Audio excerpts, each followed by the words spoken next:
Well, I want to open with the question, and I don't want to open it up for discussion because I don't know, there's probably 400 or 500 people in here, and we would come away with 400 or 500 different points of view. But why are people, all these statisticians are telling us that people are leaving the church by the droves.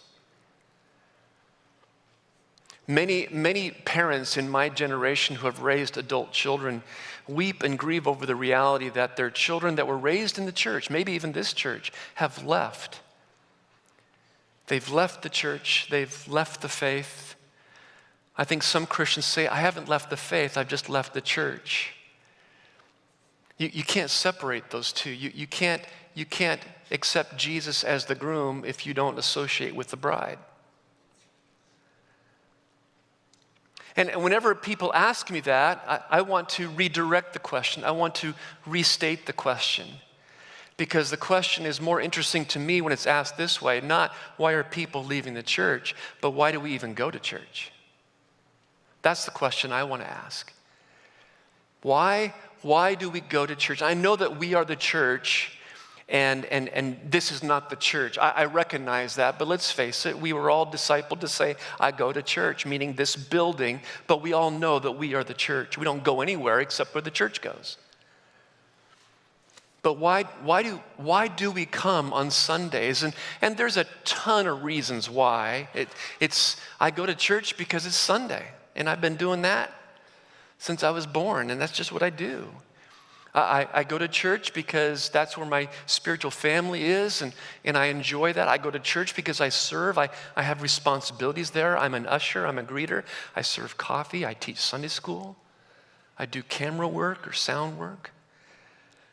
And so there's all kinds of reasons that we could state of why people go to church, but I think the answer to the first question I ask is why do people leave the church? And then the second question, why do people come to church? The answer is the same, because we all hunger for one thing, wonder. Every one of us, we have a wonder hunger. We are so wanting wonder, and I think that people that have left the church have left because there's no wonder. And people that come to church, we want wonder. We want to be in awe of who God is and what He's done for us. And we want that. We hunger for that. When I think of wonder, I have a definition here. It's not in your notes, but here's a definition of wonder. Surprise mingled with admiration caused by something beautiful and unexpected. When something beautiful or unexpected catches us, we are filled with awe. We are filled with wonder. You may have read Beth's blog. It's the first blog that we've put on our website, and we'll have many more in the coming months and years. But she talks about her experience at the Grand Canyon and how incredible it was. It was a surprise. It was such a surprise that no photo could ever capture it. You have to see it with your eyes. I think that's what we hunger for when we come to church, and that's what we're starving for, so we leave the church, is simply because we are so hungry for wonder. And here's the thing, and this will come up on the wall. The mission of Arcade is not the ultimate goal of Arcade. Every Sunday, we state the mission, right? What's the mission of Arcade Church? Let's just say it together. To get as many people as possible to hear, see, and follow Jesus. That's not our goal. Our goal is not to get as many people as possible to hear, see, and follow Jesus. That's our mission. Here's our goal. The ultimate goal of Arcade Church is worship. You see, the mission exists because worship does not. The mission exists because there are people in our neighborhoods, maybe in our own homes, in our city, in our world, where worship does not exist. Worship this great God that we just got through singing to. And so our mission is to get as many people as possible to hear, see, and follow Him, to worship Him. That's our ultimate goal. There will be a day when the mission of getting as many people to hear, see, and follow Jesus is not going to be a mission anymore, because we will see Him face to face. Worship will be the ultimate, and it still is even today.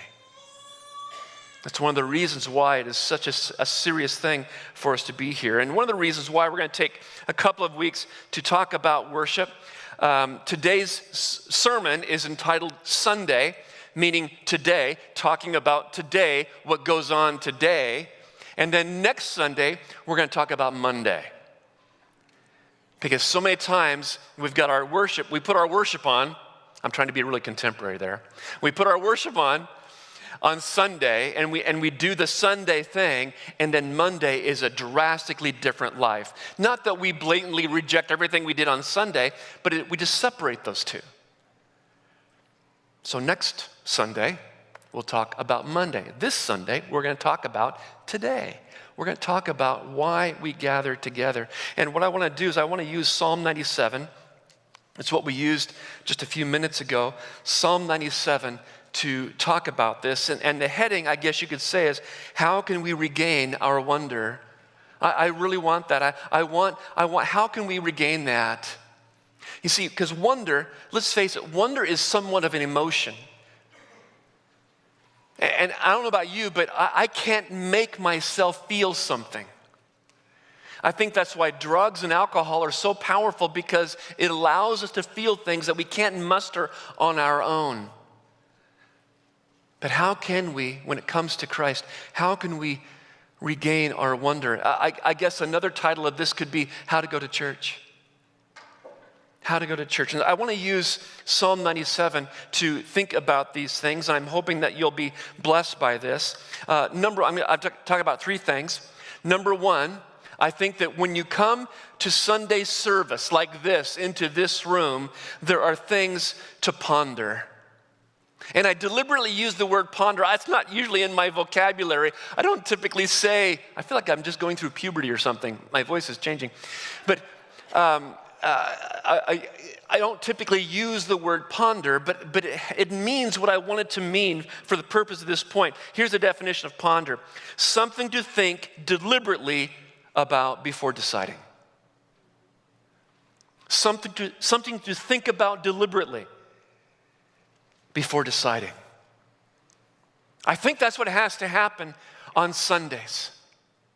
You see, because we all are feelers. We want to feel things. We want to experience things. And as far as I know, no one can manufacture that. We can play beautiful music, and we can do dramatic things, and we can have sermons and all those. But I can't make you feel anything, and you can't make yourself feel anything. But we equate worship with the experience, and the reality is worship is all about pondering. It's all about thinking. That's where it starts. I was so grateful for Pastor Brian to pick the song, I Believe in the Son of God. That one, it's declarative. It's saying, I believe these things. You are submitting your thinking to the reality of who God is. That is what has to begin as we enter into this kind of worship. Because our biggest problem is this: wonder slumber. I think that's one of the reasons why so many people have looked at church, and we're talking about Sunday, have looked at church as something optional if there's nothing else better to do. We've fallen asleep. And I don't have the ability to wake you up. I don't have the ability to wake me up. But I know one who does. But it doesn't begin with our experience. It begins with our thoughts. It begins with what we think and who God is. Every weekend we gather together in wonder of our circumstances. We are in awe of what's happening in our life, in our family, in Houston, in Charlottesville. You see, because wonder can be positive and negative. You can be surprised at a tragedy. You can be surprised at a wonderful thing. And when we wake up after a week of living in our own world, and we come to this place, many times we bring with ourselves the wonder of our own lives. And we leave with the wonder of all our lives. We sing the songs, we listen to the sermons, we fill in the blanks, we greet a few people, and we're still not in wonder of who God is. Let's look at the text. Psalm 97. Look at this. Look at how the psalmist uses the elements in the world. Verse 2, clouds and thick darkness are all around him. Again, verse 3, fire goes before him. Lightning in verse 4 lights up the world. The mountains melt like wax. That's my favorite. The heavens proclaim. The elements in the world are proclaiming, they are stating certain things about who God is and what he has done. And he's saying these things. He's talking about, for example, with the clouds, that they're thick and clouds and thick darkness are all around him. He is unseeable. His fire is something that we're afraid of. Lightning is something that we're afraid of. It's something that's beyond us, that's more powerful than us. Clouds and thick darkness breed fear in us. Fire breeds worry in us and fear in us. The mountains, you see in verse 5, mountains melt like wax. We tend to look at mountains and say, oh, those are so beautiful. I would love to go there. We need to go up there. We need to go camping there, or maybe drive to the summit and look out. That's what we think of mountains. In this time, mountains were something to be afraid of, to avoid. Mountains is where the evil spirits were. Mountains are the place that bad things happen. Mountains loom over us and we fear them. And here the psalmist says, yeah, about those mountains before the Lord, wax. When his fire goes out, mountains melt before the Lord. And then he says, in case you missed it, he says it twice, before the Lord of all the earth. His lightnings light up the world. And how does the world respond? We see and we tremble. So this God is a terrifying God. We're afraid of this God. He is so unapproachable. He is so powerful that everything that makes us afraid, he devours, he consumes, he burns up, he melts. And so we tremble at this God. We are in awe of who this God is. And the psalmist wants us to see this. And so we're thinking about these things.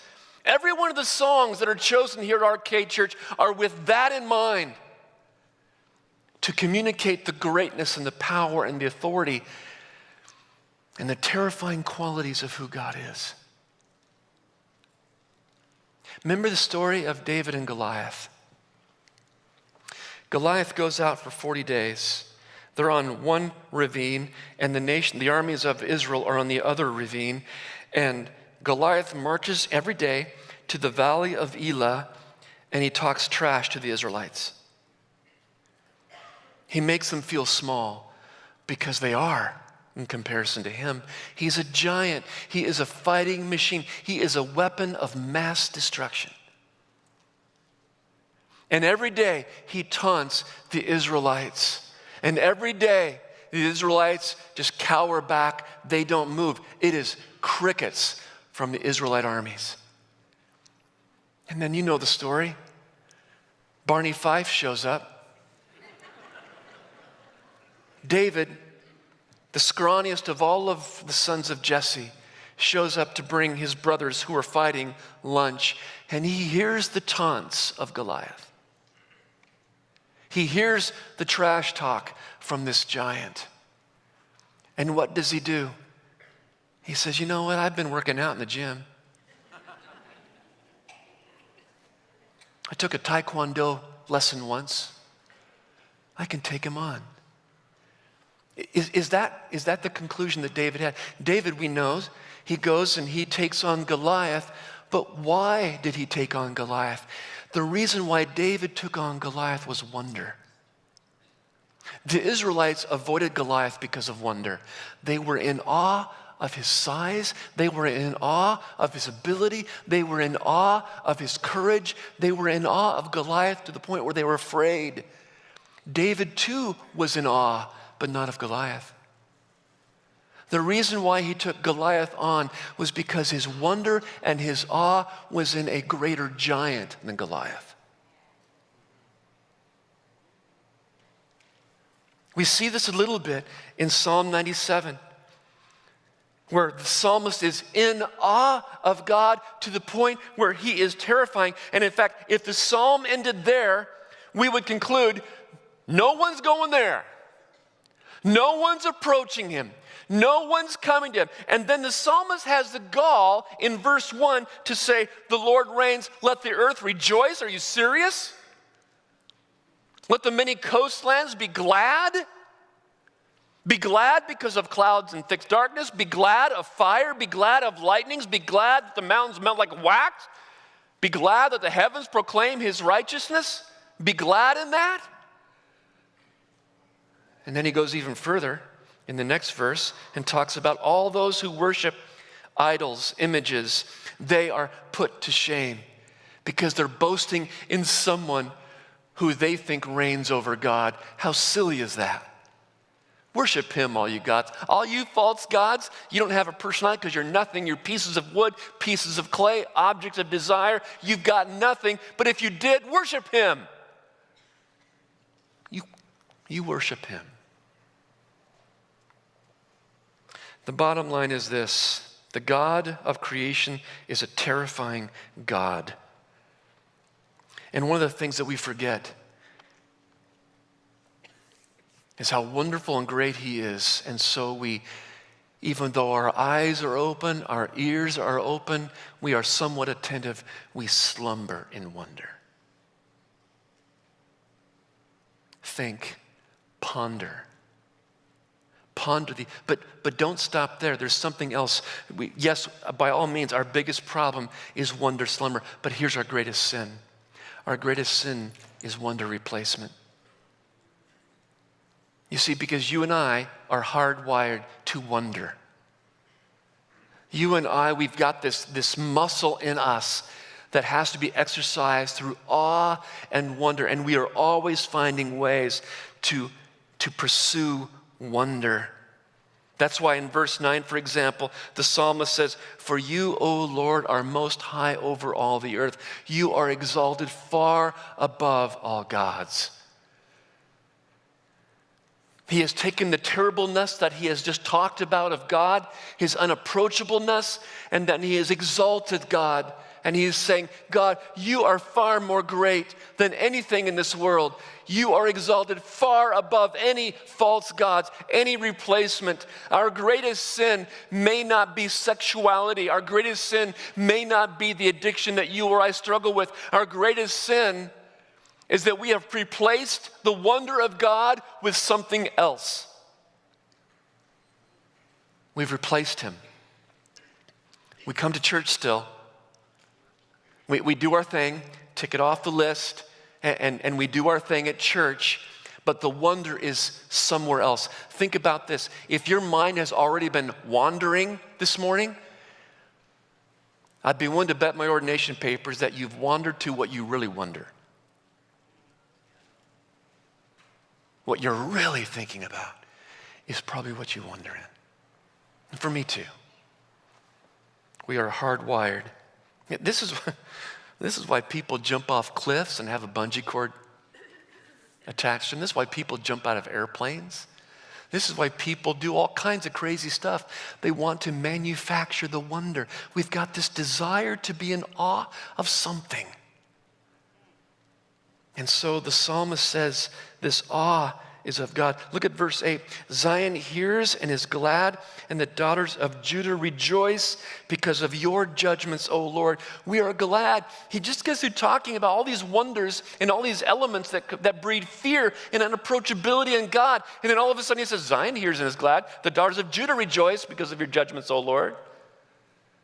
We're glad. We're glad in you.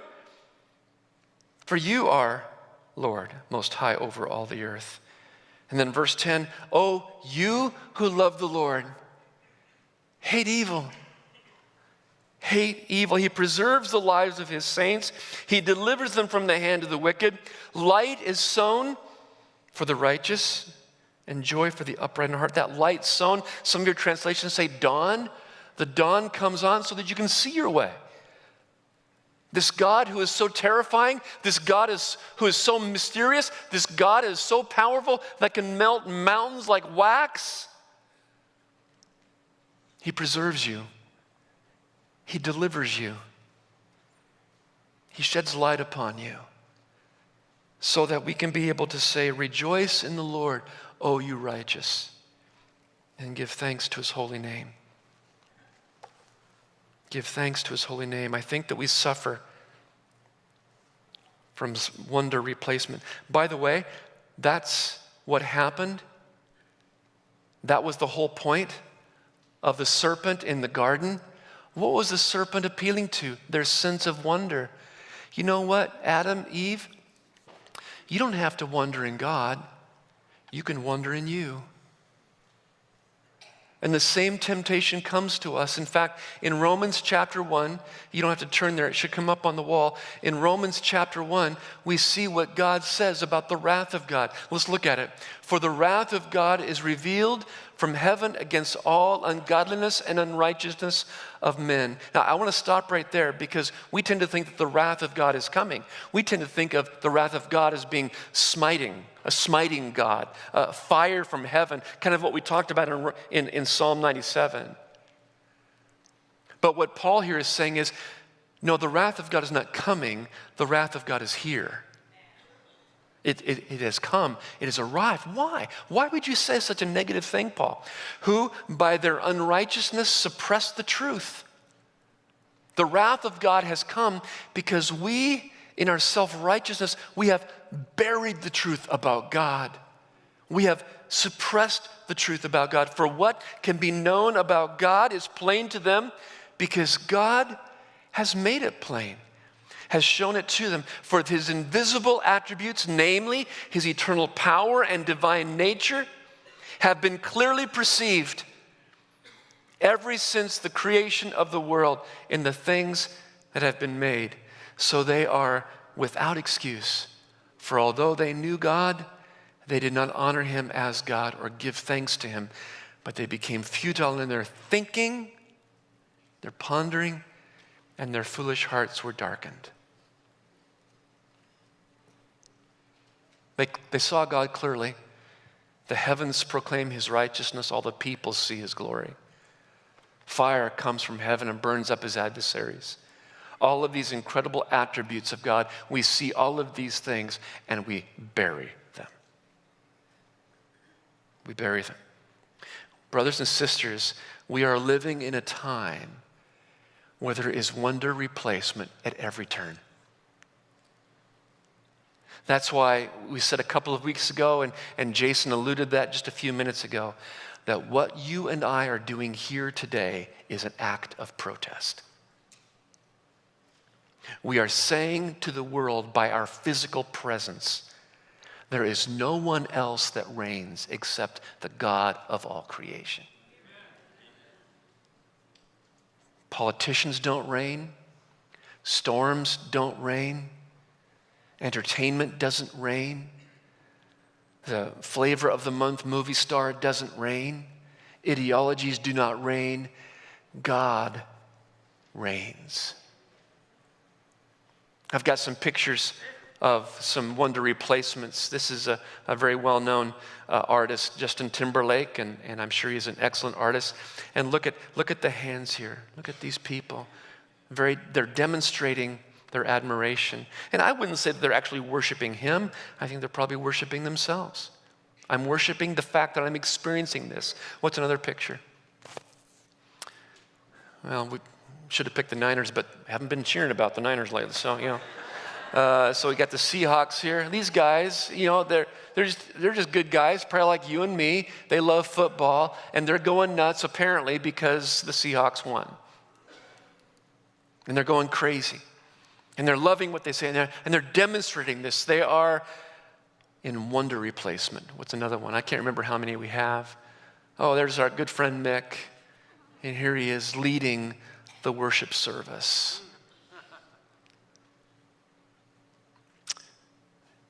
Another episode and a great statement. Hands are raised. Did anyone say, get your hands up? Get your hands up.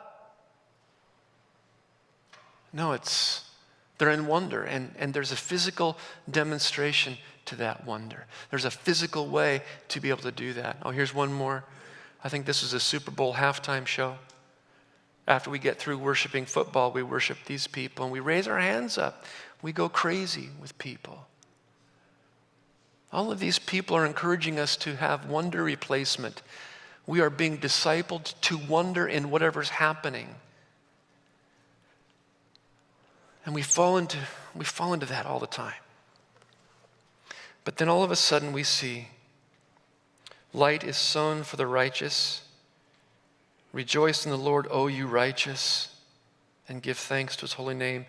We know what this means now because we believe the gospel of Jesus Christ. The first part of Psalm 97 is that God is unapproachable. You just don't walk up to him and high five or chest bump him. He is a God that is unapproachable. He will melt you. He will burn you. He will strike you. He will smite you, and you can approach him.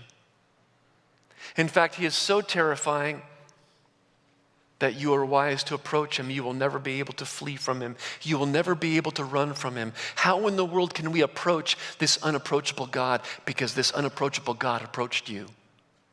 And he approached me. And he was righteous. And he was perfect. And he was beautiful. And he has made the way for you and me through his death, burial, and resurrection to approach him. How dare we ho-hum our way through just another Sunday? I think we have to think about those things. Our minds have to be engaged. You might be coming, I just want to experience. I'm right there with you. But our experience follows our thoughts. And so we think these things about who God is. And then number two, yes, there's something to ponder, but then there are others to notice. Notice the collectiveness of Psalm 97, verse 6. All the peoples see his glory. Verse 8, Zion hears. Zion is just another word for the Jews. It's a nickname, you might say, for the Jews. Zion hears and is glad, and the daughters of Judah rejoice. And then it goes on to verse 10. Oh, you who love the Lord, hate evil. He preserves the lives of his saints. He delivers them from the hand of the wicked. There is an usness about worship. Now, I want to just kind of open up, and I know that I might be misunderstood. I don't want to be. I'm a preacher. I don't like to be misunderstood, but have you ever taken those personality tests? When you take a personality test, you find out that you actually have one. And that's a good thing, right? But you take these personality tests. Every personality test I've ever taken, I register as a far extrovert, introvert. I'm an introvert, which is kind of weird. People drain me. Introverts aren't shy necessarily, but extroverts are people that are energized by people. Introverts are people who are drained by people. And so when Debbie and I go to an event, a party of some type, don't be offended if we've gone to your party, she is asking, how late can we stay? And I'm asking, when can we go home? And we've worked it out, but it was some tense moments when she didn't agree with God and me. And so, it was very difficult. Very difficult. But my batteries are juiced, my batteries are filled when I'm by myself. But here's the problem. I can prone to be by myself too much. Are you a mountain person or an ocean person? I'm a mountain person. For me, I love to go to the mountains. And how many of us, myself, I've said this, how many of us, when I go to the mountains or when I go to the coast, I just feel so close to God. He's just so wonderful. I feel close to God. I feel close to God. Do you ever say that? I say that. I guess I'm the only one. But here's the thing. That has a shelf life. Because when I go to the mountains, usually I'm the only one there, and I might see a deer or a bear or a bird or an animal of some type. Last time I checked, the Bible says they are not image bearers of God. People are. And so from a true standpoint, if I truly want to wonder in who God is, if I want to be in awe of who God is, I need to be around the image bearers of God. I need to be around people in a physical way who bear the same image that I do. And that's why when we worship, when the wonder comes when we are together. I'll tell you, I love the way that the worship team led us this morning. I was so grateful for their talent, for their giftedness. And if I was the only one in the room, I would have enjoyed it. But the fact that you were here and I was standing next to you and worshiping this great God, all of a sudden everything was amped up simply because the people of God were singing these praises to God. There is an usness about worship that we so desperately need. And that's why we need to regain this wonder. The way that we regain the wonder is to ponder certain things about who God is and to ponder those things about who God is with others. To stand side by side with other people who are not like me. And that's part of the other protest. Where else in this world can we be in the same room with people of other ethnicities, other language groups, other cultures, other political platforms, other economic abilities, and worship the same God and worship and honor Him? Where else can you do that? And so there's this usness about the people of God that actually drives us to the wonder of God, the power of God and what He's done for us. So yes, there's things to ponder. And yes, there are others to notice and how powerful that is. But then, number 3, there are ways to respond. I was talking to one of our staffers, Kelly Frazier, and we were talking about the eclipse that happened a couple of weeks ago.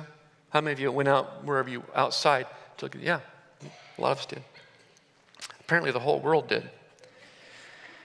And I was talking to her, and she was telling me some things about her point of view, some observations about it, and I asked her to write it down. And she wrote it down, so I'm going to read to you what she wrote. This is Kelly Frazier, one of our staffers.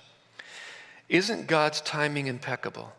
One day, Monday, August 21st, 2017, most of the United States put aside their differences and came together for a few hours to gaze in awe and wonder, to focus on the solar eclipse. As I was watching the news that night, I saw all kinds of people coming together outside of their workspaces, sharing glasses, sharing homemade boxes with each other to get a glimpse of the amazing sight. There were people talking with each other, no hate, no screaming, no violence, just pure, undeniable joy. Smiles, lots of smiles. There were even some high fives and hugs. My Facebook and Instagram feeds were filled with amazing photos and time-lapse videos. People commenting on the incredible sight they witnessed. People realizing how small we really are in this gigantic universe. Do they know this is the feeling you can have every day if you just let God be God? I think that's well said. There is a way to respond.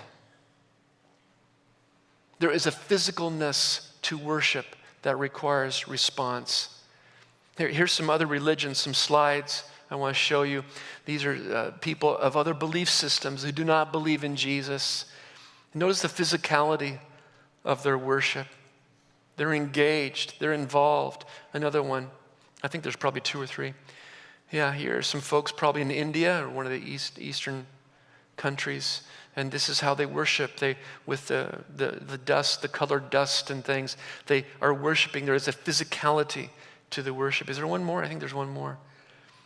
Here are some Muslims who are bowing. There's a rogue right there who doesn't bow all the way, apparently. And so there is a physical quality to worship. And this is where it gets personal again. I was raised in tradition, like many of you, is that any demonstration, any physical demonstration within the worship service was seen as worldly. In my tradition, Plymouth Brethren, we were raised to be mannequins in worship. The straighter you stood, the less you moved, the more reverent you were. And frankly, I just don't see any place in Scripture where there is zero physicality to worship. And so for me, one of the freedoms that I have at Arcade Church, and one of the things I want to try and lead you in, is the physical aspects of worship. I don't want anybody to feel like they're being evaluated. And maybe that's what happens, is that we feel like we're evaluated. If I raise my hands, or if I clap, or if I do something that's demonstrating, then people will look at me. I know exactly how you feel. Debbie and I went to a Giants game where they won. And they won, and we had our hands up, woo, yeah, hugging each other, high-fiving the people around us, and we were just going crazy. And the whole time I was feeling like 50,000 people were evaluating me. I didn't think one thing about the people around me, because I was in awe of the Giants winning. What I want to share with you, or what I want to encourage you to do is find ways to demonstrate that. I find that many of you, if it is a sign of reverence for you to be still, then be that. I would never want to convince you to do anything else. But as I've pastored, I've found that there are all kinds of people like me who are discipled to be still, who don't want to be still. They want to raise their hands. They want to kneel. They want to do that. And here I want you to know that you have that freedom, and no one is going to look around and say, well, look what they did. Look what they did. Look at a bunch of Pentecostals. Look what they did. That just wasn't the case. And that won't be the case here. There is absolute freedom to be able to worship and to express the wonder that we have of who God is and His power. Before we close, I'd like you just to do one thing. We'll just go ahead and stand up, please. Just go ahead and stand up and hold out your fists like this. Make a fist and hold them out. Pastor Jason told us this last week, and I think it's just a great illustration, and I got permission to share it with you. You got your fists closed? All of us probably come to church every Sunday like this. We come and we have closed fists. Not that we're going to hit anybody, it's just that we're tight. And we're in awe of whatever we're grasping, and we're overwhelmed, and we're in wonder of whatever's happening. And we come to Sunday, and many times we remain that way throughout the time that we're together. And we walk out this way, and we get to our car, and our fists are clenched. And part of the reason why we as the people of God gather together is for 75 minutes or so, we can just open our hands. We can open our hands and we can just say, Lord, everything that I am is yours. You are Lord of my life. You are all powerful. You are all great. You reign. And Lord willing, your hands get a little higher, a little higher, a little higher, a little higher, until all of a sudden, the complete surrender posture of a worshiper. Lord, everything that I am is yours. Everything that I want is in you. And unless I have you, I have nothing. And so I raise my hands to you, oh God. And that is so difficult for us to do because it does demonstrate things, but also it makes us very, very vulnerable. But we do this because our God reigns. Can we do that this morning? Is just lift up our hands to Him and sing this last song together as the people of God and worship Him and be in awe of Him and think about the words and hear the voices around you and the beauty of God's people around you, and know that this is our chance to be able to be in awe of God, because Monday's coming. And we gather together and we just loosen our hands and worship Him.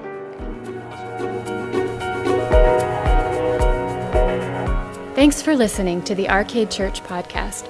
Visit us at arcadechurchonline.com, Facebook, Twitter, or Instagram.